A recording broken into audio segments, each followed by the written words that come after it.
Prabowo mesti tanya tuh sama Pak Jokowi. Kan ini patut dicatat dalam sejarah. 100 hari ini banyak banget orang bertanya-tanya. Kira-kira komunikasi Pak Prabowo sama Mas Gibran tuh gimana sih? Kita belum pernah lihat ya. Pak Prabowo sama Mas Gibran tuh komunikasi tuh. Paling cuma silakan duduk Pak gitu. Pertama Mas Gibran. Mungkin untuk introspeksi dan memberikan masukan-masukan kepada ayahanda. Update. Panggilan siapa sih? Bapak kali ya?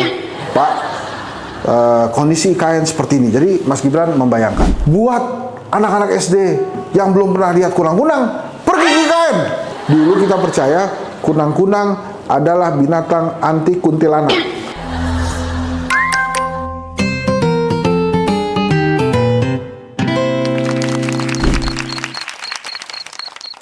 Banyak banget orang ngomongin 100 hari Pak Prabowo.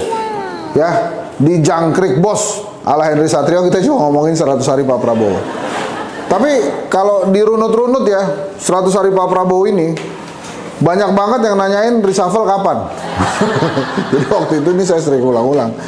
Dilantik jam 10, jam 12 orang-orang udah nanya nih reshuffle-nya kapan. Nah sama, sekarang nih udah pas 100 hari ini orang-orang juga nanyain, ini kira-kira Pak Prabowo akan ada reshuffle atau tidak gitu kan. Karena memang ya banyak hal terjadi. Tapi selama 100 hari ini ya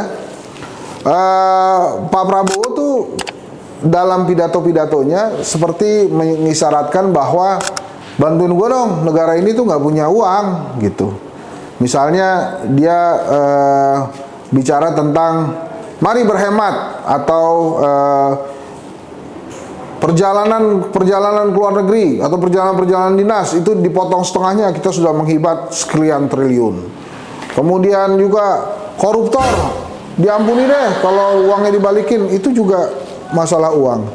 Jadi kelihatannya Pak Prabowo tuh menghadapi situasi di mana pada saat dia jadi presiden ternyata negara ini nggak punya uang, uangnya nggak ada. Makanya terus dia bilang emangnya enak jadi presiden, flu aja nggak bisa, kira-kira gitulah ya. Nah ini kondisi negara ini lagi nggak punya uang ternyata. Padahal ya program-programnya Pak Jokowi itu program-programnya Pak Prabowo ya itu banyak spendingnya tuh. Sementara nggak ditinggalin uang sama Pak Jokowi. Nah itu maksud saya. Spendingnya tuh apa? Semua programnya itu spending. Makan bergizi gratis, spending.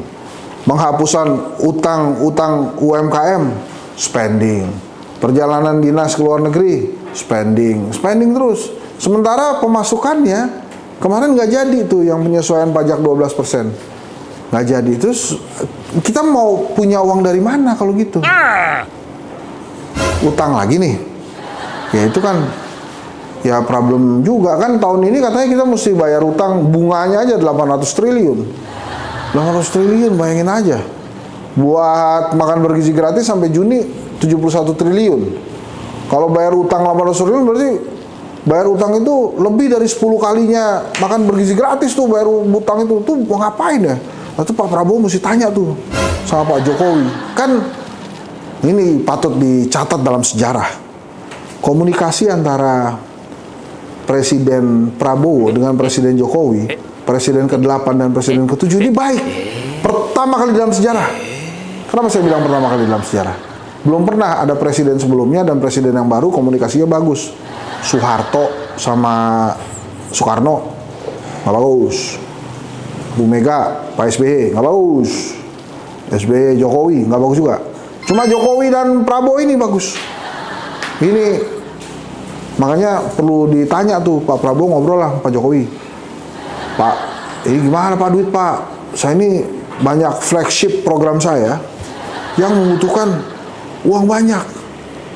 Jadi susah juga. Gimana caranya?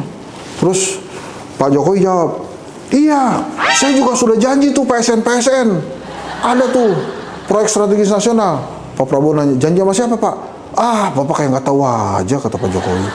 Pak Prabowo balas lagi, ya emang saya nggak tahu. Jangan kayak gitulah Pak Prabowo. Jangkrik banget sih ceritanya gitu kira-kira. Nah, Pak Jokowi juga mungkin mengingatkan Pak Prabowo tentang IKN. IKN jangan lupa ya. Karena kan, coba sekarang jawab pertanyaan saya ya. Kita sekarang ibu kotanya ada di mana? Apakah di Jakarta atau di Nusantara? Ya nggak tahu ya. Kalau di Jakarta kan sudah berubah dari daerah khusus ibu kota jadi daerah khusus Jakarta. Jadi ibu kotanya sudah pindah. Apakah di Nusantara itu ibu kota? Ya mestinya gitu. Cuma kemarin kan udah dibahas ya, tumbuh semak-semak belukar, ilalang, ya.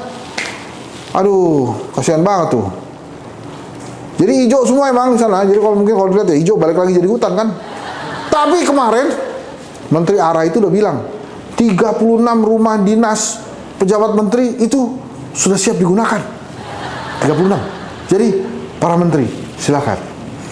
36 orang ya kan, ada 100-an tuh ya, 110-an lah kali. Coba Pak Prabowo tanya. Jangan nanya lah ya, kalau nanya pasti jawabannya nggak ada yang tahu. Jadi Pak Prabowo nanti kalau rapat kabinet kumpulin para menteri. Wahai para menteri, kita punya 36 rumah di IKN. Maka ada beberapa yang mau saya pindahkan di IKN. Terus Mas Gibran izin keluar, mungkin izin ke toilet, Pak, apa ya, izin. Biar dia nggak dikirim, mungkin. Ya udah, akhirnya dikirim tuh, disuruh ngumpul, menteri-menteri, coba kita main cak-cak panjang, yang panjang ke IKN, main tuh, cang-kacang panjang, yang panjang ke IKN. Lah, saya ini ke IKN. Jadi ada 36 menteri pindah ke IKN lah. Kalau saran saya,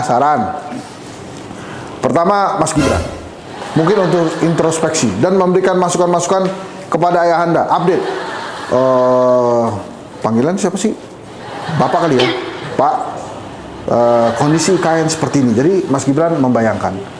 Kemudian yang kedua mungkin RI 36 ya. Kamu tahu siapa RI 36? Nah, silakan itu kalau mau plup-plup tetot-tetot bawa dokumen di IKN bebas. Atau mau pamer-pamer mobil baru ke temennya dikawal boleh IKN gitu ya. Selebihnya terserah lah, siapa itu main cak-cak panjang aja lah ya. Yang menteri-menteri pagar laut jangan ke IKN, itu Anda namanya melarikan diri. Yang ada kaitan sama pagar laut stay di sini dulu, beresin tuh pagar ya. Nah itu tuh. Nah terus selesai nih IKN, wah, balik lagi. Jadi tapi komunikasi yang baik itu antara Presiden Prabowo dan Pak Jokowi harus diselesaikan gitu. Nah terus lagi nih, oposisi kira-kira di mana ya? Itu oposisi kan sekarang tinggal dikit ya. Tinggal PDI Perjuangan, walaupun kita nggak ada istilah oposisi. Tapi itu gimana tuh nanti peran-perannya ya? Ya saya sih nggak oposisi ya. Tapi dibilang ya gimana ya? Saya nggak oposisi, tapi YouTube belum balik nih. Gimana dong? Nah tapi di 100 hari ini banyak banget orang bertanya-tanya. Kira-kira komunikasi Pak Prabowo sama Mas Gibran tuh gimana sih? Kita belum pernah lihat ya. Pak Prabowo sama Mas Gibran tuh komunikasi tuh. Paling cuma silakan duduk Pak gitu kalau kata Mas Gibran. Pak Prabowo juga paling nanyanya, Mas Gibran sudah makan? Nah, atau Mas Gibran sudah minum susu? Nah gitu-gitulah. Tapi kita belum pernah lihat ada sebuah diskusi apik antara Prabowo dan Gibran. Padahal kita tahu flagship programnya Prabowo tadi butuh uang banyak, sementara kita nggak punya uang.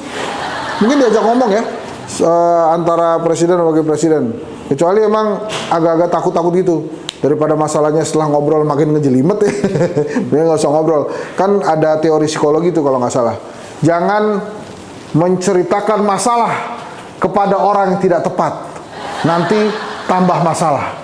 Ya, maka ceritakan masalah Anda kepada pegadaian. Apa? Memecahkan masalah tanpa masalah. Nah, gitulah ya. Jadi mungkin itu, tapi ya itu masih misteri itu, kita belum pernah lihat. Mungkin setelah ini Mas Gibran sama Pak Prabowo nonton Jangkrik Bos Alahensa ini, ya namanya juga jangkrik Pak ya, jadi gitu-gituan ya kita bahas. Nah habis ini kita lihat ngobrol lah, supaya masyarakat nggak bilang lagi wah jangkrik juga nih. Nah terus juga netizen bagus nih kata-katanya. Pak Prabowo dibantu oleh alam dalam menseleksi pembantu-pembantunya. Wah, jadi emang pelan-pelan tuh kontroversi-kontroversi kan timbul tuh.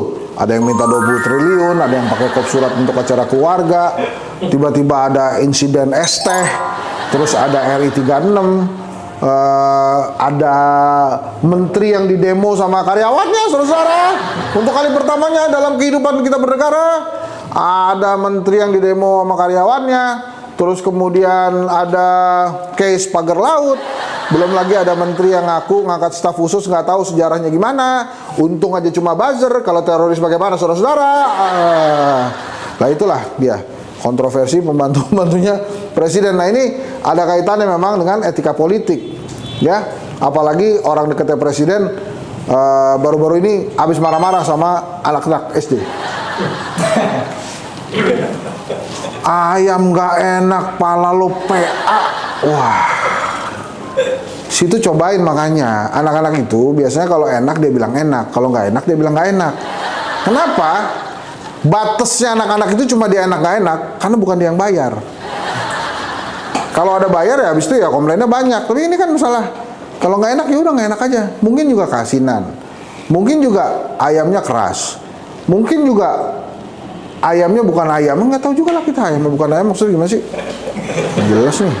Nah udah, gitulah. Jadi etika-etika politik itu juga disoroti oleh masyarakat Indonesia sekarang. Pesan-pesan komunikasi politik coba, ya tolong yang masuk-masuk akal aja. Makanya beberapa kali tuh ada menteri-menteri yang minta maaf tuh oke. Daripada si menteri-menteri itu, wah defense, itu bukan zaman saya, itu bukan saya menterinya, itu bukan saya yang tanda tangan. Itu tahu nggak ya, nih ya, para menteri, Anda kan kenal Pak Jokowi kan? Setiap kali lo ngomong, itu bukan zaman saya, itu bukan gue. Pak Jokowi itu deg-degan. Kalau bukan zaman lo, berarti kan zaman dia, ya kan? Wah, gua lagi nih. Ntar bisa marah loh. Anda ini tidak tahu diuntung ya, sudah saya sodorkan namanya ke Pak Prabowo biar jadi menteri lagi, bukan ngebelain saya, malah nyebut-nyebut. Wah, repot juga. Oh ya, perjalanan luar negeri Pak Prabowo juga banyak tuh, 23 hari kalau kata Mas Rifki. Mana tuh yang namanya Mas Rifki, ada di belakang lah pokoknya. 23 hari dia. Pertama kali dia ke Cina. Wah, jadi ini masuk akal juga ya. Kenapa dia akrab sama Pak Jokowi? Mungkin salah satunya itu. Kan nampaknya Pak Prabowo ini masih mengandalkan China nih untuk membantu pemerintahannya. Siapa pejabat di Indonesia yang sudah menjadi rahasia umum sangat dekat dengan China? Ya siapa lagi selain Pak Jokowi? Maka ya Pak Prabowo sering ngobrol sama Pak Jokowi. Annyeonghaseyo sama Korea. Haula, ni hao, ya gitulah kira-kira. Saya nggak jago saya bahasa. Tapi ya mungkin itu menjadi salah satu hal yang diperbincangkan antara Pak Prabowo dan Pak Jokowi, bagaimana China terus membantu Indonesia. Ini kan kita masuk BRICS ya, masuk BRICS. Oh, Pak Prabowo juga sudah ke Amerika, tapi waktu itu ketemunya Joe Biden. Yang zaman Trump boleh, tapi Trump canggih ya. Di Amerika hanya ada 2 gender, male and female. Nah, jadi yang suka pakai pelangi nggak lagi tuh, nggak ada tuh, selesai urusannya. Nah, di 100 hari ini Pak Prabowo ditutup 100 harinya dengan peristiwa pagar laut. Laut yang dipagari. Wah, ada banyak teorinya. Itu dulu laut itu yang punya HGB itu dulu daratan. Karena abrasi jadi tidak ada lagi. Daratannya tinggal laut. Tapi Said Didu bilang begini, jangan ngarang. Itu mereka mengajukan hak HGB itu 2021. Ya udah kagak ada daratannya emang. Tapi boleh lah ini ya sayapnya dicabut segala macam. Ini kita banyak banget hal-hal yang canggih-canggih lah gitu ya. Tapi saya dengar nih sudah hampir beres karena dicabut-cabut tuh. Terus kemarin ada teman saya tuh yang akhirnya bisa membuat Gibran jadi wapres tuh. Boyamin Saiman, dia melaporkan orang-orang yang terlibat dalam PIK 2 itu. Ya kita lihat aja deh. Jadi itu teman-teman, kalau kita mau rapel sedikit dikompilasi ya, banyak kejadian-kejadian jangkrik selama 100 hari. Jangkrik-jangkrik juga banyak beredar, di IKN juga banyak ya. Biasanya kalau Semak Belukar itu selain jangkrik ada kunang-kunang. Kalau belum pernah tahu yang namanya kunang-kunang, itu dia kalau malam hari terang. Itu cuma ada di ilalang tuh, di semak-semak. Sekarang di kota-kota besar sudah sulit mencari kunang-kunang. Tapi dulu waktu saya kecil ya, di Jakarta itu masih banyak ilalang-ilalang. Jadi kami kalau selesai sholat maghrib di masjid, pulang itu kan ngelewatin semak belukar, ilalang-ilalang itu. Nah kita biasanya suka ngejar-ngejar kunang-kunang, terus kita masukin ke plastik, jadi tuh kayak lampu-lampuan gitu. Wah, dapat. Jadi makin banyak kunang-kunang yang didapat, itu makin banyak pula makin terang yang cahayanya, karena satu kunang-kunang aja udah terang banget tuh. Ya tapi nggak sampai 5 watt sih, cuma membantu banget tuh pas perjalanan pulang dari masjid ke rumah kan jauh dan gelap ya. Oh, itu aja kalau gitu. IKN-nya jadiin destinasi wisata, nostalgia, biologi, ekosistem, whatever. Buat anak-anak SD yang belum pernah lihat kunang-kunang, pergi ke IKN. Ada tuh. Gitu aja ya. Daripada mangkrak ya. Dijadiin destinasi wisata. Terus kalau ada lagi gini, dulu kita itu sering berburu capung. Nah, terus kalau yang perempuan-perempuan biasanya anak-anak itu ngumpulin kepik. Jadi ada tuh ya kumbang-kumbang yang kecil-kecil, warnanya macam-macam, ada kuning, merah, ungu. Terus ada yang polkadot, itu namanya kepik. Jadi di ilalang-ilalang itu dia suka nempel tuh di daun-daun ilalangnya itu. Nah itu dikumpulin sama yang perempuan-perempuan. Kalau yang cowok-cowok biasanya ngejar kunang-kunang. Biasanya begitu. Dulu kita percaya kunang-kunang adalah binatang anti kuntilanak. Karena kalau udah terang biasanya kita lebih pede tuh jalan tuh. Dulu di pohon-pohon gede, asal tahu aja banyak juga tuh bos. Nah itu bisa tuh, nanti kalau teman-teman mau cari tahu, ada lagi yang menarik, tapi ini biasanya bukan di ilalang ya, tapi di pantai. Namanya undur-undur. Nah itu juga ada tuh, undur-undur tuh. Ya jalannya mundur dia. Itu kalau di mana? Lu jangan ketawa. Ini apa namanya? Di kota tuh, itu suka ada tuh yang jual undur-undur, tapi buat obat. Undur-undur ya. Ini channel apa sih saudara? Sebenarnya kok gue malah ngomongin gituan.